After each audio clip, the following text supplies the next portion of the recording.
fantastic day it is today. I've got my son back from camp. I've got my little girl helping me, a little boy hanging out in the pond that we've already built already. And so now it's time for pond number 2. We're gonna do an 8-foot long little creek, and it's gonna curve around my fruit tree right here and my fig. And it's gonna be kind of a little creaky waterfall thing. And then right here I'm digging, we're gonna do a little 3x3, 18-inch deep little frog pond right here. So that's what we're doing today. Tomorrow is my son's birthday party celebration. Very excited. And we might have everything up and running by then, because this is not going to take long. Also, I already have the pond pump as well, so you can get water from the bottom coming up to the middle one, or the top one, and then going down the little creek area. And solar. It seems like it's going to be good.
Got to fix this, make sure that I can't see the hose at all. I want to line the edges of the creek right here, not with bricks. I'd want them to be with rocks.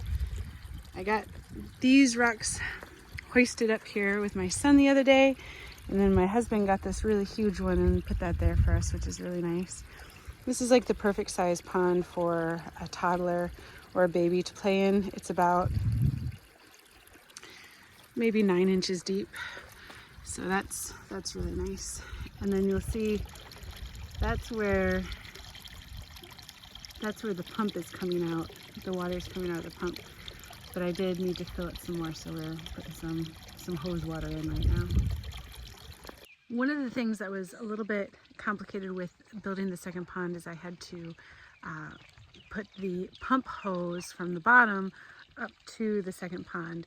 And I know that pump hoses are eventually going to wear out, or they might get a puncture or dirty or clogged or something like that. And so what I ended up doing is I found a pipe, a PVC pipe that I had used for trellising my tomatoes earlier, and it was actually like the perfect size to put this tube through. And so we put the PVC pipe under the creek and into the upper pond, and we snaked the pump tube through it, so then I don't have to dig up my rocks and my pond liner next time if I need to replace the pump or the tube at all for that. I'm pretty thrilled that we thought ahead and did that. So let me show you what we've got going on. Okay, so now we're filling up the pond right now. And if you see, I've got the pump tube going into underneath the liner of the little creek. And right where you can't see it, the tube is going into a white PVC underneath this. And we kind of had to cover it up and curve it around with the rocks and the top of the liner. And then we snaked it in here, and the end of it is sticking out from underneath that rock right there. I put 2 bricks like that on either side of the end of the tube, so that when I sat the rock on it, it wouldn't actually squish the tube, but they would kind of enclose it and create a little bit of a hole.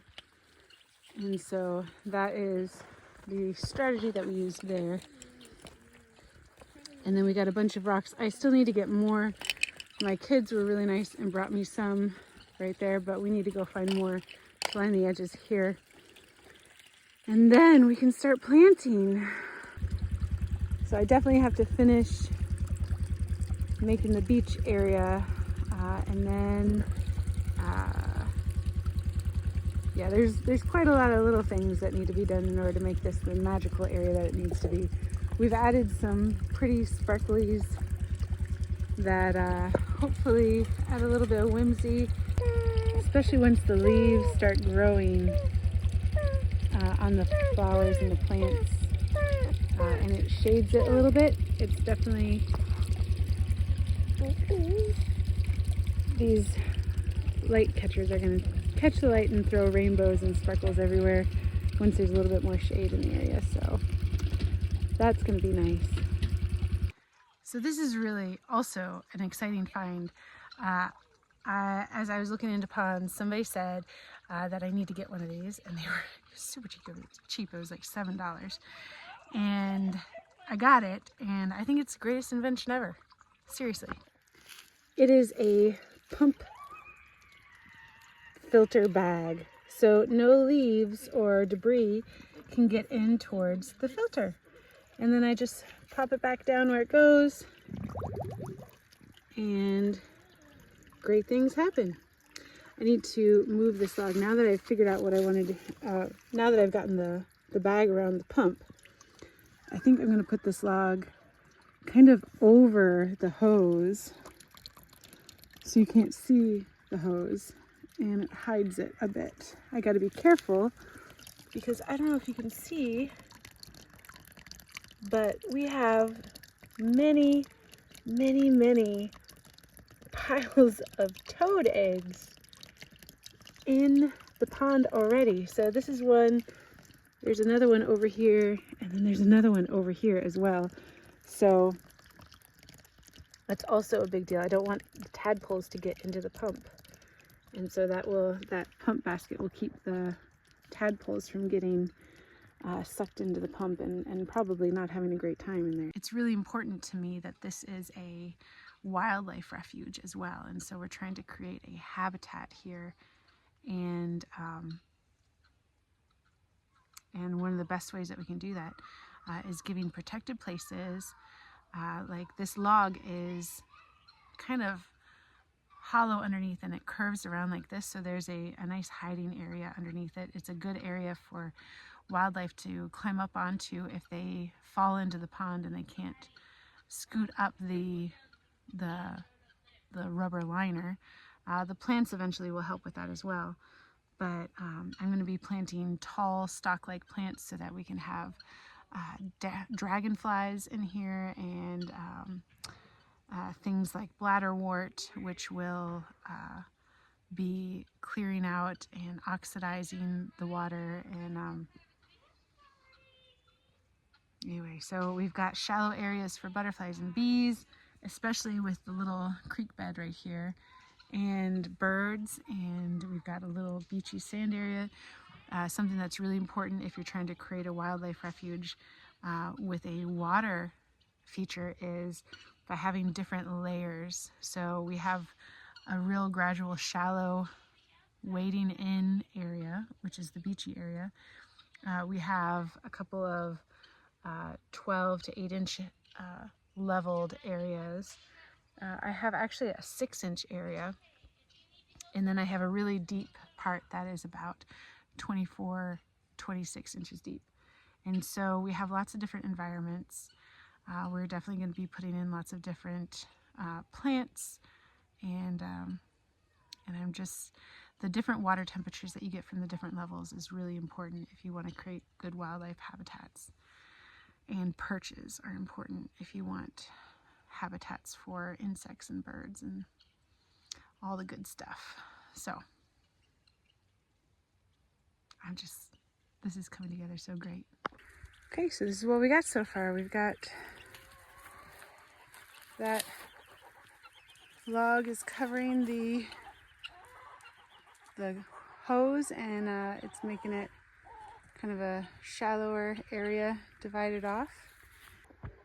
And so then we've got the little creek and the second pond up here, and I can't wait to get some plants in and just beautify this.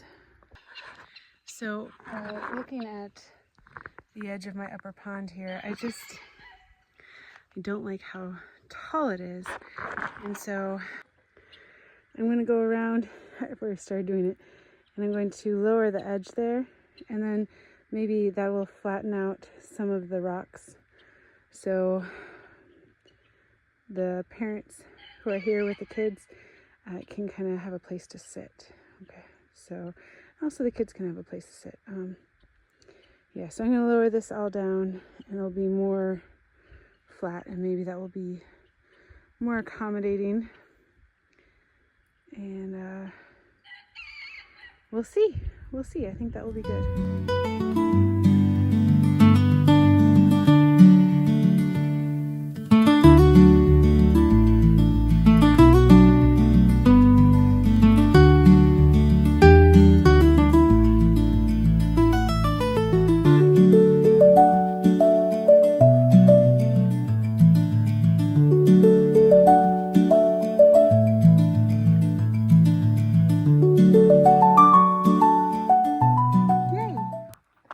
Okay, this is what it looks like now.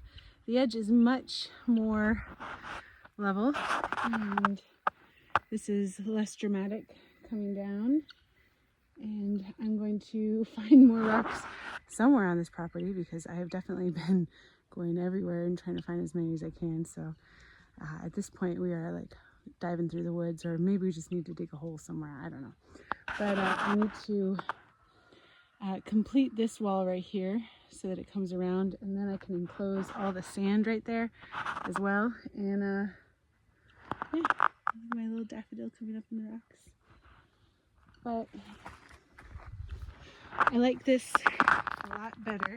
And my lower pond had been losing water dramatically, and I thought there's no way I could have a hole in it. I was so careful, and it's brand new, and I was really careful, and so there's got to be a leak somewhere, and I found it. There was a divot right here where the water is being pumped down into the creek, and it was watering my fig tree, which is great, but my fig tree doesn't need that much water. And I fixed that, so all the water should be going down into the lower pond now instead of seeping out the side.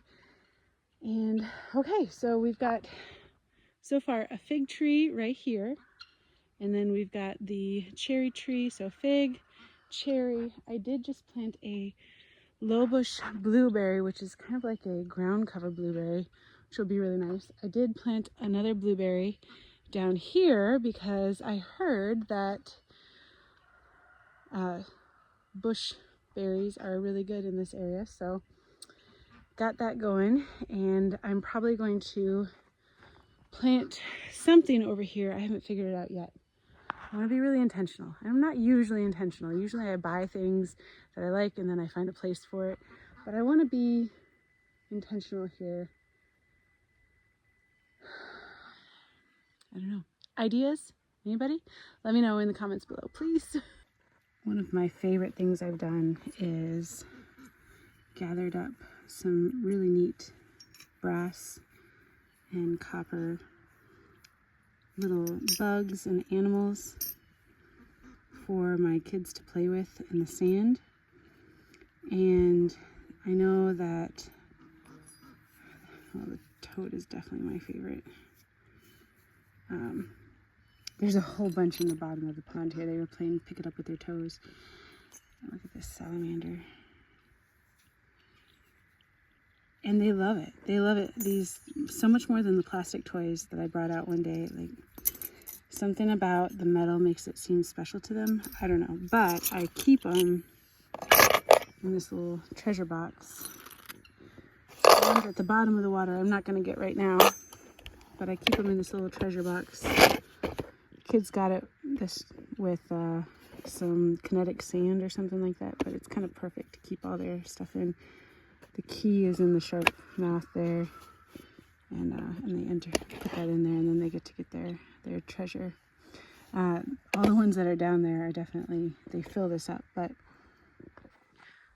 the animals or the characters that I got for them were dinosaurs and like some dragons and griffins and some magical stuff. But then the only other animals that I got them were things that they would find in the garden.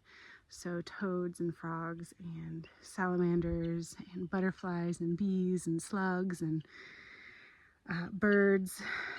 And I thought, I just liked that. I just liked that. So they can play in the sand with that once I get the sand all put in. I'm so excited. And I have a couple other things coming too, but I also got this little waterproof bag, but I got some rinky-dink, they're probably going to get lost at some point, binoculars and some magnifying glasses and some crystals, those prisms that you look through and you can see rainbows through them, and things that will help them, inspire them to explore the garden and nature and just kind of wonder at being outside. I've got a couple more things coming in. One of them is like some bug catching equipment and a little case where they can put their finds in, and I don't know, I think that seems like a good thing for out here. I don't know. Anyway, let me know what you think. Next job, I get to go plant shopping. Okay, so that is the second installment of the pond video, and we're gonna do one more after I get the plants and we start planting everything. I am so thrilled with this project and how it's going, and it's actually been a lot easier than I thought it would be. So I'm really excited, and I'm thankful that we decided to do this because who knew you could just make a pond. If you guys don't know this, you can do stuff. You can decide you want to do something and then just kind of go do it. So I hope you do. Have a wonderful day.